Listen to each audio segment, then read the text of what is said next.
India news के sports page पे आपका स्वागत है। मैं हूं राजीव मिश्रा और आप देख रहे हैं अपना पसंदीदा शो रणयुद्ध। रणयुद्ध में आज बात करेंगे T20 वर्ल्ड कप में खेलने वाली टीमों में जो बेहतरीन ऑलराउंडर्स हैं उनके बारे में, और क्या इस बार का वर्ल्ड कप किसी बड़े ऑलराउंडर के नाम होने वाला है।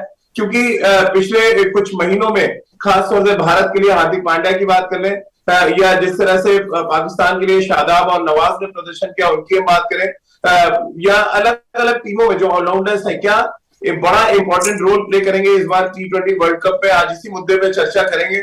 और क्या स्पिनिंग ऑलराउंडर डोमिनेट करने जा रहा है या पेस बॉलिंग ऑलराउंडर डोमिनेट करेगा, ये भी एक चर्चा का विषय रहेगा आजकल। क्योंकि ऑस्ट्रेलिया में मैचेस हैं और जो लेग स्पिन करते हैं और साथ में बैटिंग अच्छी करते हैं उनको भी बड़ा एडवांटेज है, और साथ में उन ऑलराउंडर्स पर भी नजरें होंगी जो बैटिंग के साथ साथ गेंदबाजी में भी दबाव बना सकते हैं और जरूरत पड़ने पे ब्रेक थ्रू दिला सकते हैं अपनी टीमों को। तो चलिए चर्चा की शुरुआत करने के लिए हमारे साथ सभा करीम पूर्व क्रिकेटर और सिलेक्टर इस समय लंदन से जुड़ रहे हैं, इंग्लैंड से। साथ ही हमारे साथ राजकुमार शर्मा जी है जो इस समय क्रिकेट एकेडमी में अपने। और राजकुमार सर, वैसे तो क्रिकेट एकेडमी में हर फन को आप सिखाते हैं, लेकिन हर फन मौला बड़े मुश्किल से मिलता है, और शायद इस वर्ल्ड कप में हरफन मौला जो खिलाड़ी है उन पर सबसे ज्यादा निगाहें टिकी होंगी अलग अलग टीमों में।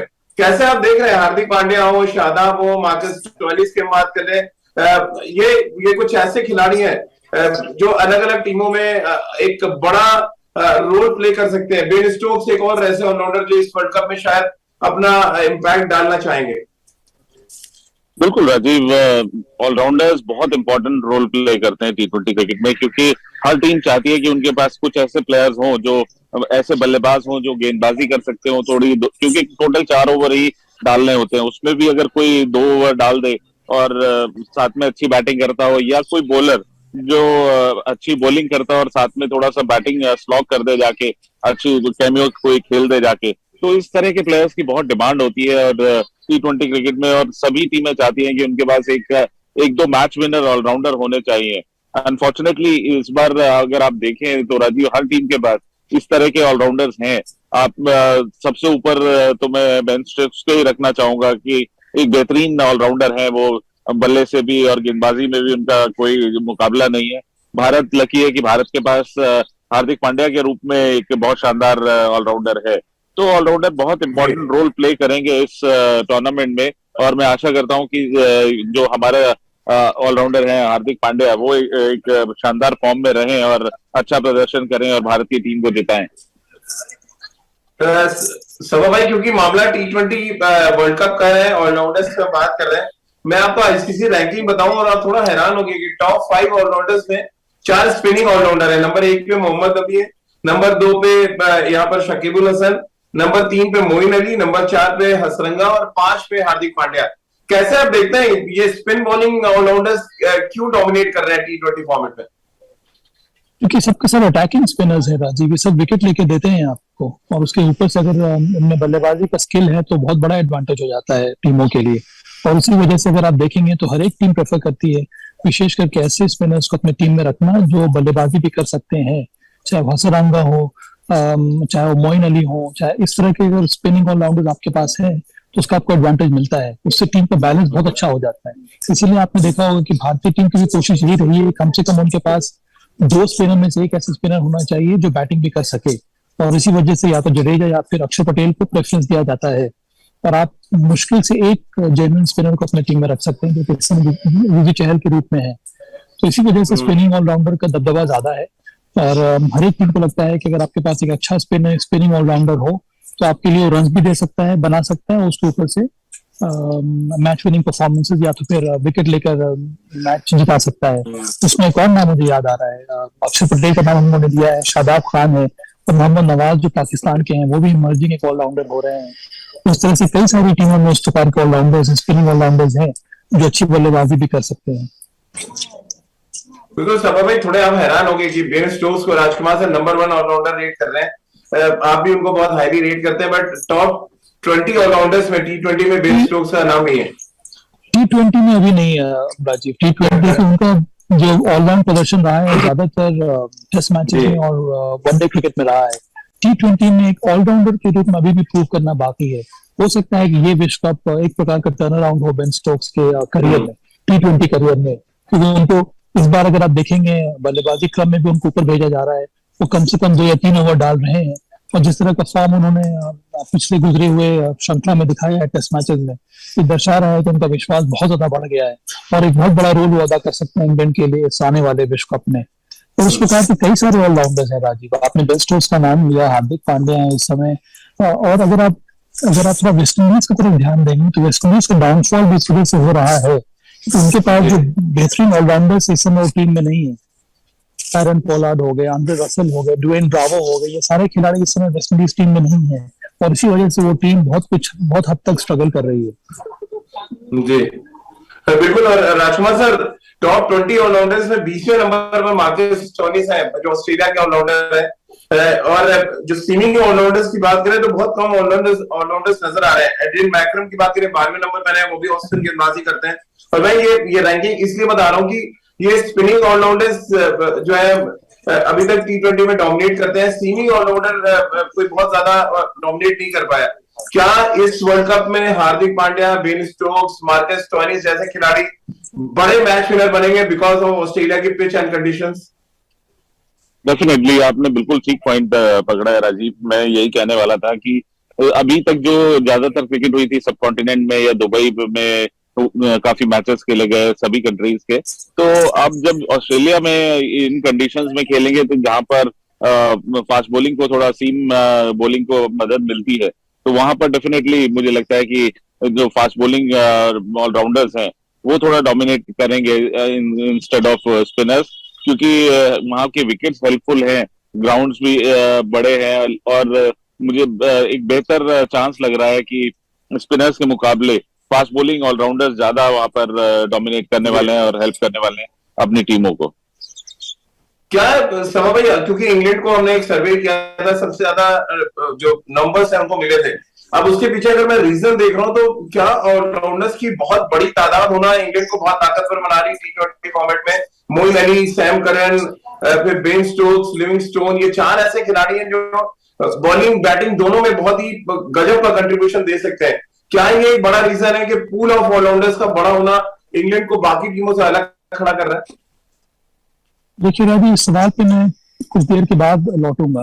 आपने जो सवाल उठाया था इसके पहले राजकुमार शर्मा से कि ऑलराउंडर्स के बारे में, यहाँ पर देखिए जो स्पिनिंग ऑलराउंडर्स हैं वो सब के सब स्पेशलिस्ट बॉलर के रूप में टीम में खेल रहे हैं। अगर आप सीमिंग ऑलराउंडर्स को देखेंगे तो अक्सर जो टीम में खिला रहे हैं उनको एक बैटिंग ऑलराउंडर के रूप में खिला रहे हैं। वो एक 6th बॉलिंग ऑप्शन के रूप में इस समय टीम में शामिल हो रहे हैं, चाहे वो हार्दिक पांड्या हो, चाहे वो बेन स्टोक्स हो, चाहे वो मार्कस स्टोइनिस क्यों ना हो। इस तरह के आपके पास ऑलराउंडर्स हैं, सीमिंग ऑलराउंडर्स। तो बहुत कम ऐसे बॉलिंग ऑलराउंडर्स हैं जो एक स्पेशलिस्ट बॉलर के रूप में खेल रहे हैं। एकमात्र नाम जो मुझे याद आ रहा है वो पैट कमिंस का, वो एक स्पेशलिस्ट बॉलर के रूप में खेलते हैं। उसके अलावा जितने सारे सीमिंग ऑलराउंडर्स हैं वो ज्यादातर बैटिंग ऑलराउंडर्स हैं। वो टीम वो शामिल हुई एक बैट्समैन के रूप में और एक 6th बॉलिंग ऑप्शन के रूप में वो खेलते हैं टीम में।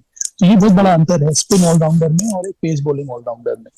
अब वापस जब इंग्लैंड की बात करें तो हाँ, आपने सही कहा कि इंग्लैंड की रैंकिंग ऊपर है। उनके सबसे बड़ी बात यह है कि उनके पास कई सारे ऑलराउंडर्स हैं, उनके पास बॉलिंग ऑलराउंडर्स हैं, उनके पास बैटिंग ऑलराउंडर्स हैं। तो उस वजह से आपके पास विकल्प बढ़ जाते हैं। मोइन अली, लियाम लिविंगस्टन है, उसके साथ साथ सैम करन है, बेन स्टोक्स है। इतने सारे ऑलराउंडर्स के साथ अगर आप मैदान में उतर रहे हैं तो आपका दबदबा ज्यादा नजर आता है। और उसके ऊपर से जो बल्लेबाजी का जो स्टाइल है इंग्लैंड का, वो बहुत बड़ा ट्रांसफॉर्मेशन लेकर आया। उसकी वजह से भी मुझे लगता है कि इनकी रैंकिंग ऊपर है और कंटेंशन में इस समय नजर आ रहे हैं। पर ऑलराउंडर्स अगर आपके पास टीम में है, इसका मतलब है कि आपके पास विकल्प बहुत सारे हैं और कप्तान के लिए बहुत बहुत बड़ी ब्लेसिंग होती है।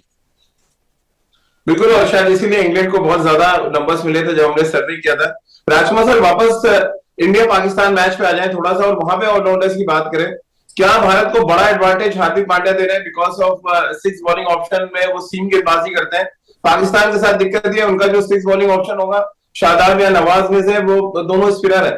क्या ऑस्ट्रेलियन पिचेस को ध्यान में रखते हुए बड़ा क्रूशियल रोल होगा हार्दिक पांड्या का इस पूरे टूर्नामेंट में भारत के लिए? बिल्कुल होगा राजीव। जैसे आपने कहा पाकिस्तान के दोनों ऑलराउंडर्स स्पिनर्स हैं, लेकिन वो बहुत शानदार बल्लेबाजी वो करते हैं।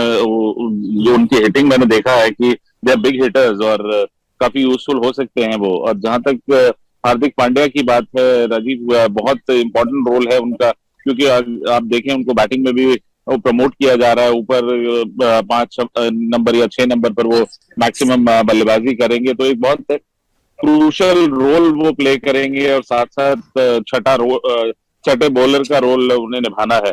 तो कहीं ना कहीं एक विकेट टेकिंग ऑप्शन भी है वो, जब भी हमने देखा है कि भले वो थोड़े एक्सपेंसिव होते हैं लेकिन अक्सर वो विकेट निकालने में कामयाब होते हैं। तो वो भी एक बड़ा इंपॉर्टेंट एस्पेक्ट रहेगा इंडिया पाकिस्तान के मैच में, कि अगर वो अटैकिंग गेंदबाजी करते हैं और अच्छी लय में आते हैं तो उस दिन वो शानदार विकेट टेकिंग गेंदबाज भी हो जाते हैं। और बल्लेबाजी में तो हम सब भी जानते हैं कि वो क्या कर सकते हैं और किस चीज के कैपेबल है वो। तो एक बहुत इंपॉर्टेंट और बहुत क्रूशल रोल है हार्दिक पांड्या का, न सिर्फ इंडिया पाकिस्तान मैच में बल्कि इस पूरे टूर्नामेंट में भारत के लिए। बिल्कुल। और मोइन अली की बात करें अगर सभा भाई, मोस्ट अंडररेटेड ऑलराउंडर मानते हैं आप इस समय इंटरनेशनल क्रिकेट में? अंडररेटेड नहीं, पर मुझे लगता है कि इंडियन टीम उनको बहुत ऊपर मानती है और इसी वजह से वो रेगुलरली खेलते आ रहे हैं। पाकिस्तान का जो दौरा हुआ था वहां पर कप्तानी की थी मोइन अली ने। इसका मतलब यह है कि दूसरे माने या ना माने पर इंग्लैंड की टीम मैनेजमेंट उनको बहुत ऊपर रैंक करती है और वो बहुत ही इंटीग्रल प्लेयर है इस समय इंडियन टीम के लिए। और उनका भी इम्पैक्ट बहुत इंपॉर्टेंट रहेगा इंग्लैंड के लिए, क्योंकि वो लेफ्ट हैंडर है, वो ऊपर भी बल्लेबाजी कर सकते हैं, नीचे भी बैटिंग कर सकते हैं और right hand off spinner, genuine off spinner के रूप में वो खेल सकते हैं। तो ये बहुत बड़ा एडवांटेज है इंग्लैंड को। आप कैसे देखते हैं राजकुमार सर, अगर मोस्ट अंडररेटेड ऑलराउंडर की बात करें और मोस्ट वैल्यूएबल ऑलराउंडर की बात करें, इस T20 फॉर्मेट में कौन सा होने वाला है?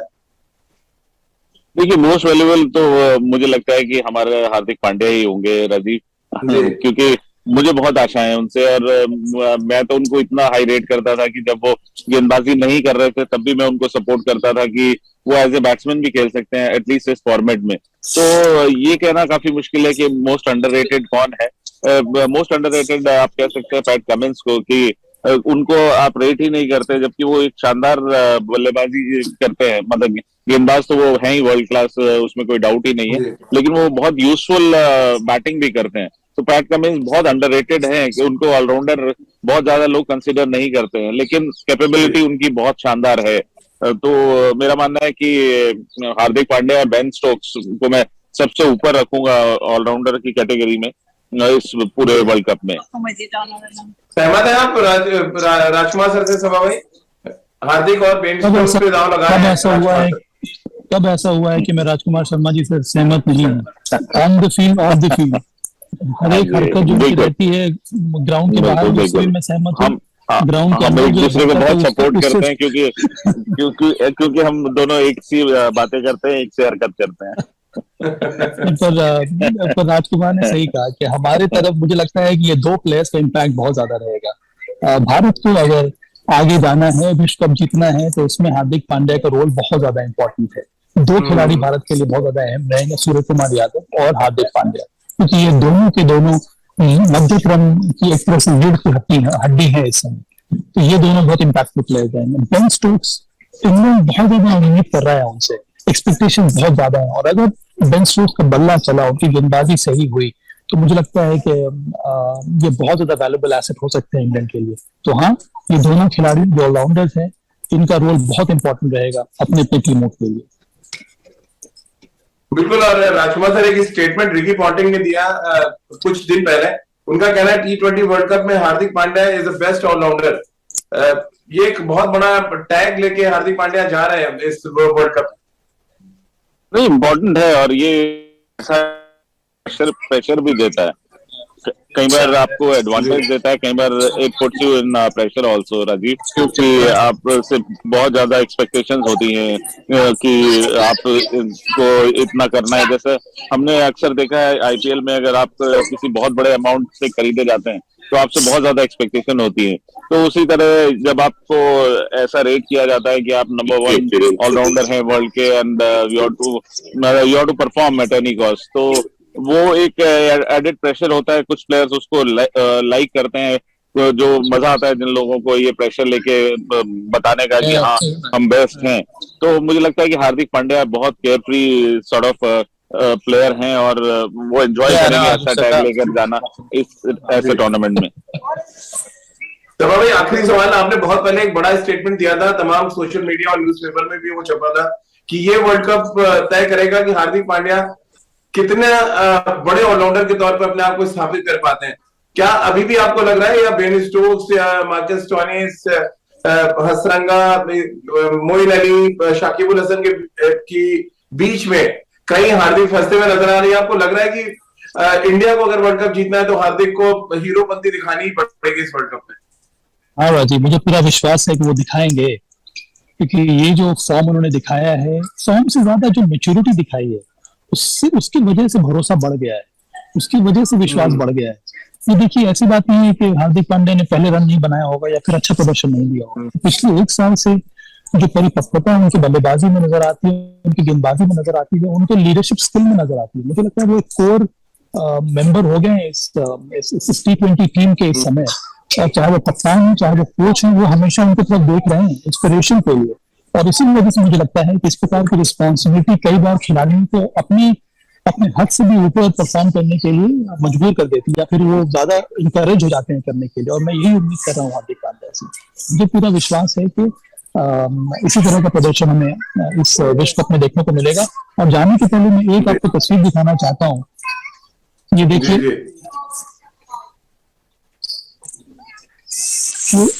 यहाँ की मशहूर ऑक्सफोर्ड यूनिवर्सिटी की लाइब्रेरी है, बोधलियन लाइब्रेरी। ये दुनिया की दूसरी सबसे ओल्डेस्ट लाइब्रेरी है। और यहाँ पर जिस तरह का इतिहास कायम किया गया है, मुझे विश्वास है कि इस बार भारतीय टीम विश्व कप में एक नया इतिहास रचेगी। और जिन जिन खिलाड़ियों के बारे में हम लोग बात कर रहे हैं, विशेष करके हार्दिक पांड्या के बारे में आपने बात की है, ये अपना नाम इस विश्व कप में जरूर निभाएंगे। और इसी प्रकार से इनका नाम भी हिस्ट्री में जाएगा, न केवल हार्दिक पांड्या का, पूरी की पूरी भारतीय टीम का। तो मेरी तरफ से ढेर सारी शुभकामनाएं हैं और उम्मीद है कि ये शुभकामनाएं भारतीय टीम को के लिए काम करेंगी। चलिए सभा भाई, बहुत बहुत शुक्रिया आपका ऑक्सफोर्ड लाइब्रेरी दिखाने के लिए। हम सब यहाँ दिल्ली में बैठ के कम से कम लाइब्रेरी देख पा रहे हैं। और जी कुछ कहना चाह रहा है? नहीं, मेरी तरफ से बस यहीं से मैं अब मैं जा रहा हूँ थोड़ा एक और लेक्चर अटेंड करने के लिए। जी बिल्कुल। तो चलिए, सभा भाई ने इतिहास की बात कर दी और इतिहास 2007 में रचा गया, जब हमने पहली बार T20 वर्ल्ड कप जीता। फिर इतिहास रचने का मौका है।